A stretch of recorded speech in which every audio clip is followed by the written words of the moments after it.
Hello दोस्तों, आप सभी का हमारे चैनल पर बहुत बहुत स्वागत है। आज हम लोग एक नए टॉपिक पर बात करेंगे। जो हमारा टॉपिक आज का है, देखिए यहाँ पर हमने नोट डाउन किया है, खाद्य श्रृंखला एवं खाद्य जाल में अंतर, different between food chain and food web. ठीक है, तो आइए हम दोनों टॉपिक में डिफरेंट क्या उसका अध्ययन कर लेते हैं। जैसा कि आप सभी लोग जानते हैं कि दोनों टॉपिक जो हमारे पारिस्थितिकी तंत्र के अंतर्गत आता है। तो आइए देखते हैं इसमें क्या है।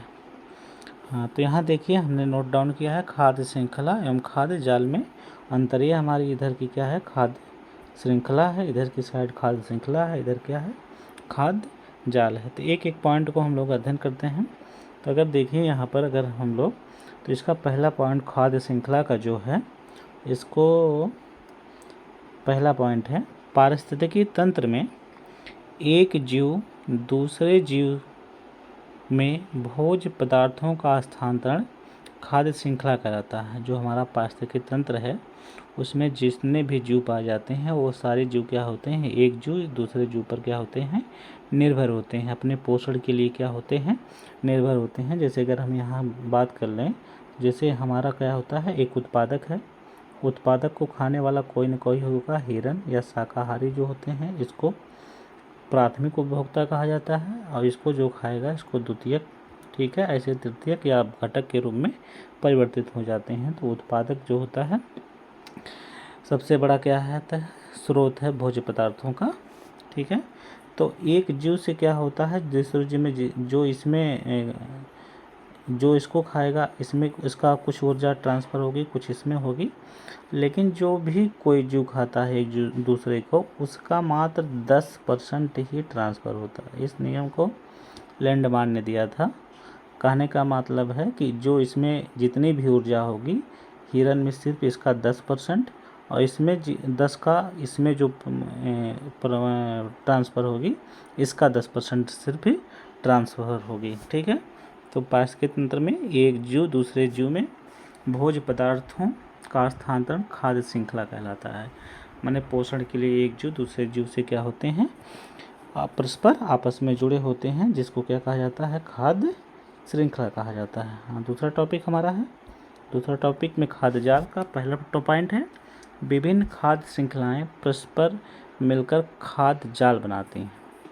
यहाँ पर बात की गई है विभिन्न खाद्य श्रृंखलाएं। यहाँ जैसे उत्पादक था, उत्पादक को खाया हिरन, हिरन को खाया शेर, शेर को अपघटक, ये सारी चीज़ें जो हुई एक श्रृंखला बन गई। लेकिन यहाँ पर क्या होता है, एक श्रृंखला, यहाँ पर खाने वाले एक ही चीज़ को कई लोग खाने वाले, हिरन को कोई खा रहा है, ठीक है, उत्पादक को कोई और खा रहा है, हिरन को कोई और खा रहा है, और हिरन को खाने वाले को कोई और खा रहा है। ऐसे ऐसे क्या होती है, श्रृंखलाएँ बढ़ जाती हैं। अर्थात एक से अधिक श्रृंखलाएँ जब आपस में जुड़ जाती हैं तो ऐसा जो बन जाता है, तो एक जाल जैसी संरचना बन जाती है, जिसे खाद्य जाल कहा जाता है। ठीक है, जब किसी भी जब विभिन्न प्रकार की खाद्य श्रृंखलाएँ परस्पर जुड़कर बहुत सारी श्रृंखलाओं का निर्माण कर देती हैं, एक से अधिक कई श्रृंखलाएँ आपस में जो उलझ जाती हैं, वो इस उलझे हुए भाग को क्या कहा जाता है, खाद्य जाल कहा जाता है। इसमें है कि एक खाद्य श्रृंखला एक ही प्रकार की होती, एक ही होती इसमें, लेकिन बहुत सारी खाद्य श्रृंखलाएँ क्या होती हैं, आपस में जुड़ जाती हैं। इस बात को आप ध्यान दीजिएगा कि जिसमें बहुत सारी खाद्य श्रृंखलाएँ जुड़ जाती हैं और जब उससे कुछ निर्माण होता है उसको खाद्य जाल कहा जाता है। ठीक है, हाँ, तो आइए हम लोग देखते हैं खाद्य श्रृंखला का दूसरा पॉइंट। इसमें ऊर्जा का प्रवाह एक दिशी होता है। उसमें ऊर्जा का प्रवाह कैसा होता है, एक दिशा में होता है। जैसे कहने का मतलब, उत्पादक को खाने वाला प्राथमिक उपभोक्ता, प्राथमिक उपभोक्ता को खाने वाला द्वितीयक, और द्वितीयक को खाने वाला हो सकता है तृतीयक हो, या तृतीयक ना हो तो या घटक हो। ठीक, तो इसमें आप देखेंगे ऊर्जा एक से दूसरे में एक दिशा में क्या होती है, प्रवाह होती रहती है। लेकिन इसका अगर खाद्य जाल की बात करें, इसमें अगर आप देखेंगे, इसमें ऊर्जा का प्रवाह एक दिशा में होता है, लेकिन कई पथों से होकर गुजरता है।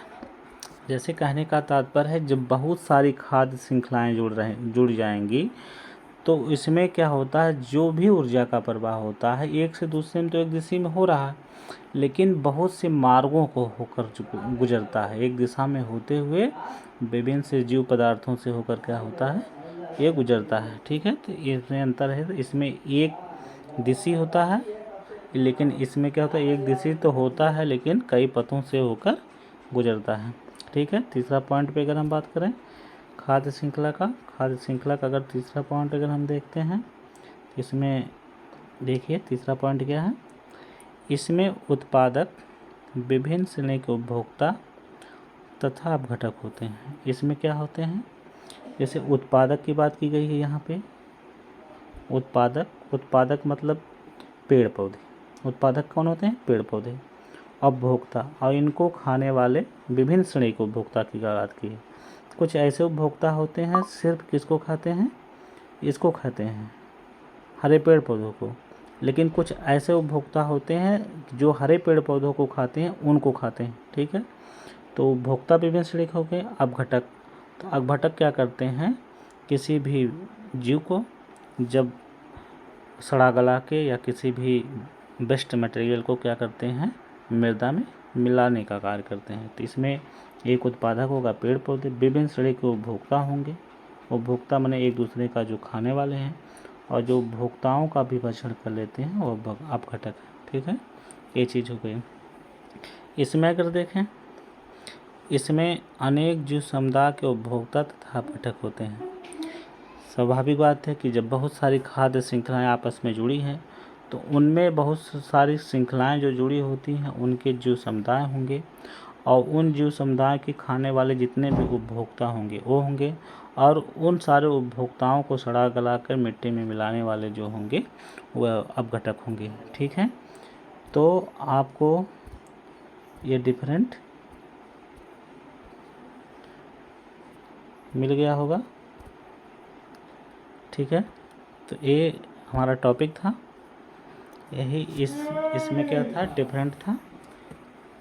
आई होप कि आप सभी लोगों को ये चीज़ समझ में आई होगी। ठीक है, तो आप स्वस्थ रहिए, व्यस्त रहिए और पढ़ते रहिए। ठीक है, ये हमारा एक इम्पॉर्टेंट पॉइंट है, खाद्य श्रृंखला और खाद्य जाल में डिफरेंट क्या होता है, food chain and food web में जो भी डिफरेंट होता है इसके द्वारा हमने समझा दिया है। ठीक है, बहुत बहुत धन्यवाद।